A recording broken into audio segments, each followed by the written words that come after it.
Inside, you'll find a special appendix I created, a Southern strategy scorecard, tracing the coded language from Nixon to Reagan to Trump so you can spot it in real time.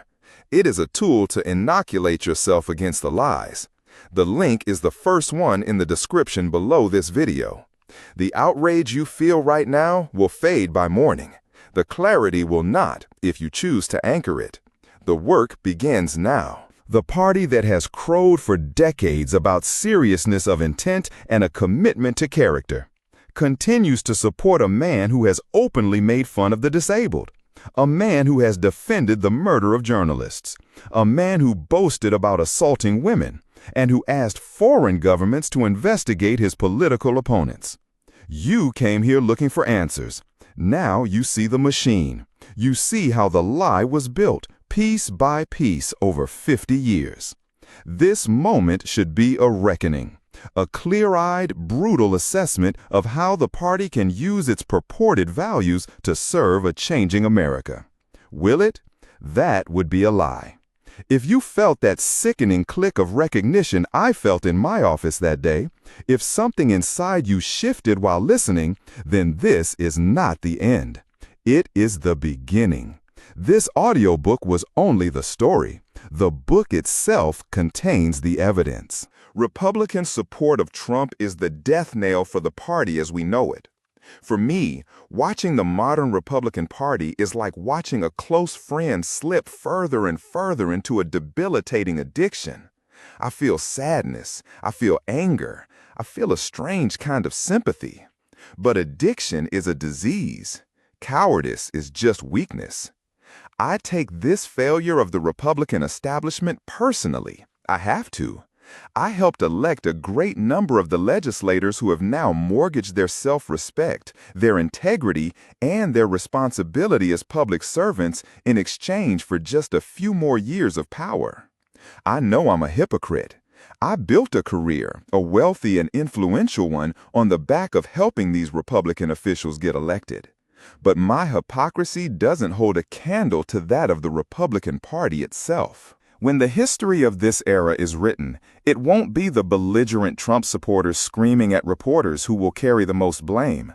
It won't even be Trump himself, a damaged, psychological paralytic from a broken home, a child who makes up for crippling insecurity with endless boasting. No, it will be the Republican establishment that will carry the weight of history. I know these people. They are my former colleagues and clients. The ones I sat with in quiet rooms, strategizing, planning. At first, they were in denial. None of us thought Trump could actually win, not against a former Secretary of State with decades of experience. I couldn't imagine it myself. But once he was the nominee, nearly every single Republican made a conscious, undeniable choice to support him. A man they knew to be wholly unqualified, morally and intellectually, to lead the nation. Today, all 38 of those officials are either no longer in office or no longer Republicans. Do you think that's a coincidence? Because our politicians have been cowed into silence by the fear of losing power, Trump has been given free rein. He can make the most extreme claims imaginable. He can use a word that tastes like ash and blood in the mouths of those who have seen real war. Invasion. An invasion of South and Central Americans over the southern border. And these extreme claims result in extreme policies, like a border wall. In the end, the impulse behind all of it, behind the Republican support for Donald Trump, is fear. They are afraid of America's changing landscape. They are afraid of losing power. And they have completely forgotten the responsibility that is supposed to go along with it. Chapter 7. The title of this chapter is The Death Knell. They make it all but impossible for a Republican official to express a nuanced point of view, to diverge even slightly from the increasingly extremist party line. The National Rifle Association is the perfect example. Over a couple of decades, the NRA transformed from a gun safety organization into a political juggernaut. It rewards its leaders with millions of dollars for their ability to convince elected officials to do what they know is wrong. For a Republican politician, the cost of crossing an organization as powerful as the NRA is your job. It's that simple. In 1994, I was working for a congressman from Pennsylvania, Tom Ridge, a good man. He voted against the NRA on an assault weapons ban. He stood to lose his entire political future. He was one of 38 House Republicans who went against the party line on that issue. It means there is always more uncertainty to exploit. Today, more than 44 million Americans were born in a different country. That's the largest percentage since 1910. This rapid demographic shift has made some Americans feel insecure, fearful. In his run for the presidency, Donald Trump expertly exploited these fears. He vilified immigrants. He played on the deepest anxieties of white Americans. But again, it's not just Trump. The leaders of today's Republican Party have figured out that fear is the most effective tool they have. It's how you push reasonable people into taking unreasonable positions. The Republican political machine creates and feeds on fear. We've seen how Republican politicians peddle fear to their voters. But there's another side to it. Conservative special interest groups also put the fear of God into our own elected officials. There was one scene that felt ripped straight from Orwell's 1984. Leading up to a visit to the UK, a reporter played a recording for Trump of Meghan Markle calling him misogynistic. Trump responded on tape calling her nasty. Later, he tweeted, "I never called Meghan Markle nasty, made up by the fake news media." He said it. We all heard it. The sound waves are still vibrating in the air. But by simply using those magic words, fake news, Republicans have an easy, automatic rebuttal to anything that doesn't fit their preferred story. Chapter 6. The title of this chapter is The Politics of Fear. Change is hard. We all know that. And the Republican Party has masterfully designed itself to utilize the fear of change. Fear in its voters and fear in its own elected officials. It's been very convenient for us that America is changing so quickly. Because Fox advertises a worldview that is so distinct from the majority, its commentators must constantly assert that everyone else, the mainstream media, the experts, the scientists, simply doesn't have the right information. Unhindered by the need to report facts, conservative media is free to cover feelings. Think about the birther movement. Trump and his followers had a feeling that a black man with a foreign-sounding name like Barack Hussein Obama couldn't possibly be a real American. Hospital records, birth certificates, all the incontrovertible evidence in the world couldn't dissuade them from their racist, xenophobic narrative. You couldn't reason with them because their belief wasn't based on reason. It was based on a feeling in their gut. Trump's bald-faced lies as president are the logical culmination of this culture. His presidency is simply an acceleration of a long-standing Republican culture of deceit. And the most important cog in this machine of deception is Fox News. Cable news wasn't always this way. But in 1987, the Federal Communications Commission stopped enforcing something called the Fairness Doctrine. It was a rule that required broadcasters to cover matters of public importance in a balanced, fair way. Getting rid of it was a massive boost for conservative media, which quickly became a billion-dollar industry. Conservative journalism no longer had to bother with facts. It didn't have to worry about being correct. Fox News bills itself as fair and balanced, but the way it convinces its audience is sneaky. The culture of deceit. Truth has become one of the greatest casualties of the Trump era. We all know that. But while his lies may be the most blatant, the most shameless in modern political history, we can't give him all the credit. The Republican machine of deception was in the works for a long, long time, way before Trump came down that golden escalator. For decades, so-called conservatives in America have been carefully cultivating their own alternate reality, attempting to seamlessly integrate it into the mainstream. Part of this project has been a gradual but steady distortion of the truth. For years, we Republicans have been testing the limits, pushing to see just how much truth we could withhold from civil society without causing a total disaster. I believe that with our support of Donald Trump, we have finally crossed that threshold. For every dollar people in my home state of Mississippi pay in federal taxes, they get just over $3 back from the government. If Mississippi's overwhelmingly Republican elected officials actually cut the federal budget, the folks back home in their districts would suffer. A farmer named Dale, who relies on subsidies to keep his family fed, would lose everything. And the next logical step would be for him to blame his elected officials. The same is true in West Virginia and so many other predominantly rural Republican states. And look what happened with Trump in office. The first time since 2007 that Republicans controlled the White House, the Senate, and the House of Representatives, what did we do? The federal debt exploded to record levels. $2 trillion of new debt in just 2 years.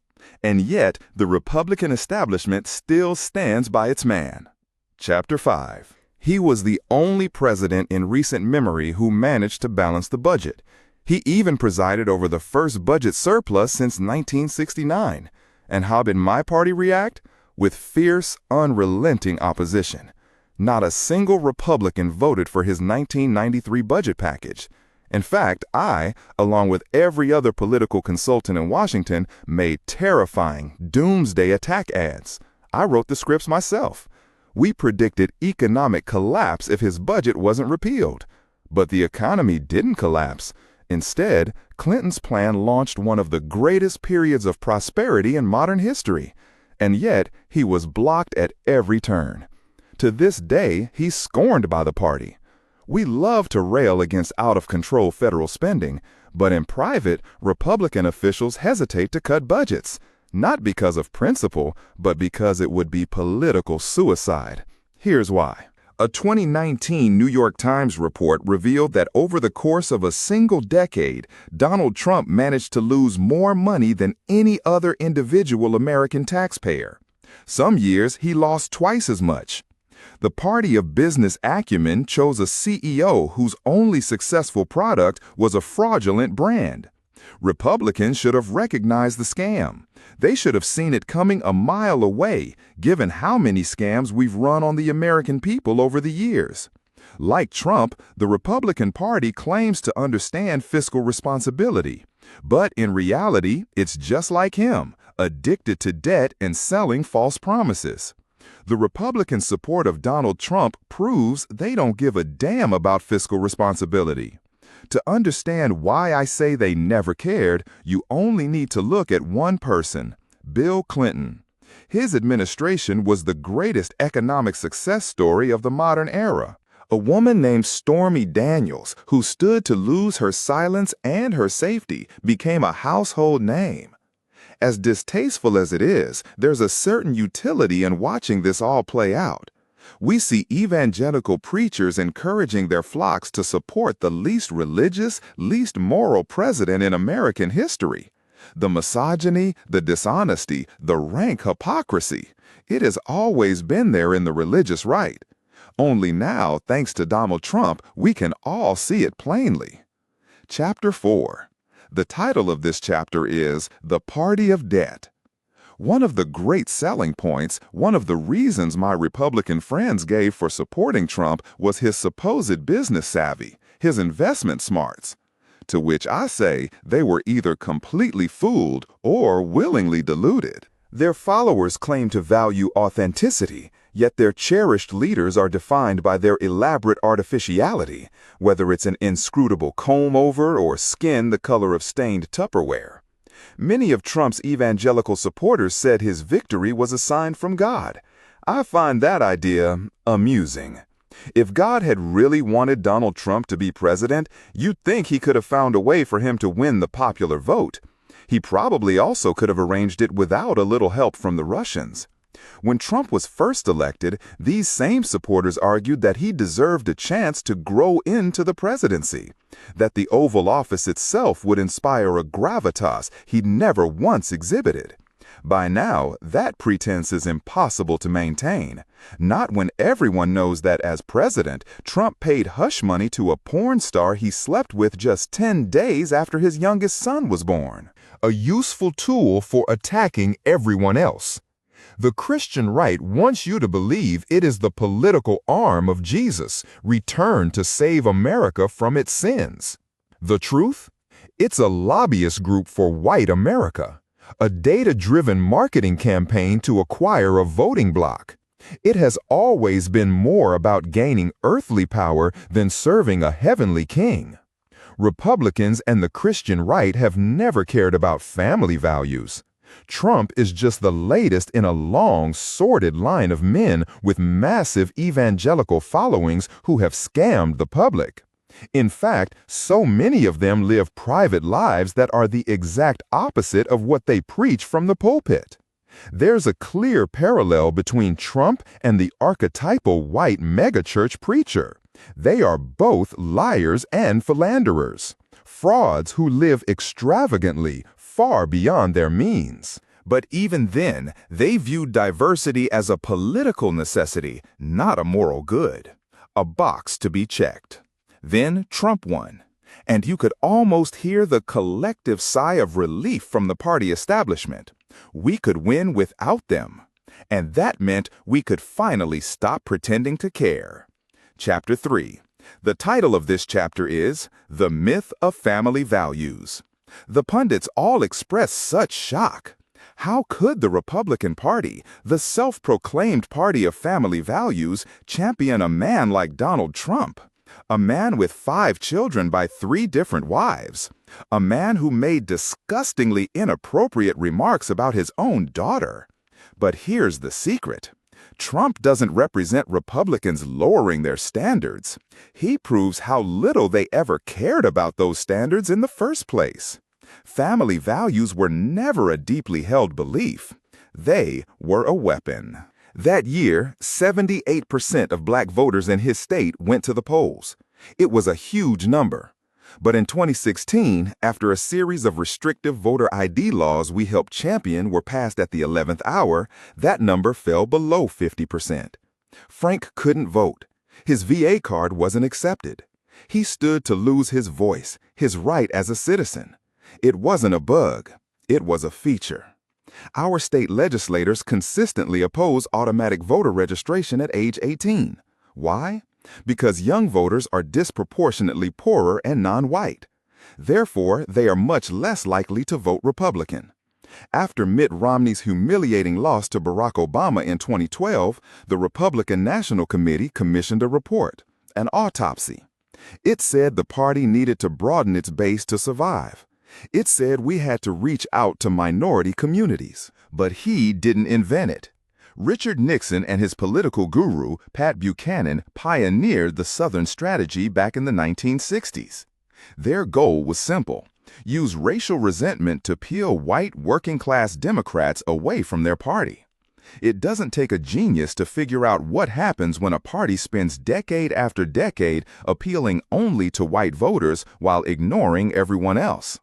The Republican Party has become a party of white people, bitterly clinging to a system that privileges them. This isn't just about coded language anymore. It's about actual, concrete efforts to suppress your vote. The vote of anyone who might vote against us. Young people, poorer people, and especially people of color. Take Wisconsin. In 2012, a man named Frank, a 68-year-old black veteran, had voted in every election for 50 years. It's hard to believe now, but there was a time the Republican Party earned a significant share of the African American vote. In 1964, a Republican presidential candidate could expect to get up to 40%. That moment is so far in the rearview mirror, it's a speck of dust. By 2016, only 3% of African Americans consider themselves Republicans. Why would they? The reason is simple. Our policies do not benefit them. As America's demographics began to shift, our party's failure to attract voters of color became an existential crisis. It was one of the main reasons we kept losing national elections. And then came Trump.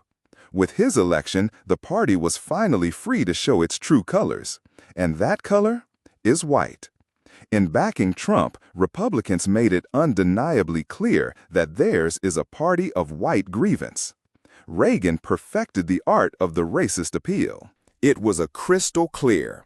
It was a racist appeal, gift-wrapped in constitutional language. There is a straight, unbroken line from Reagan's genteel prejudice in Neshoba County to Trump's sputtering white nationalism. 37 years later, Trump gave a speech in neighboring Alabama, a state with an equally violent history. Again, to a predominantly white audience, Trump railed against NFL players for taking a knee, a protest against the police killings of unarmed black men.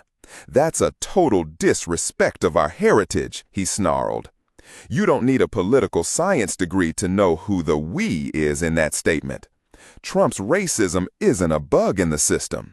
As you are about to see, it is the system. Chapter 2.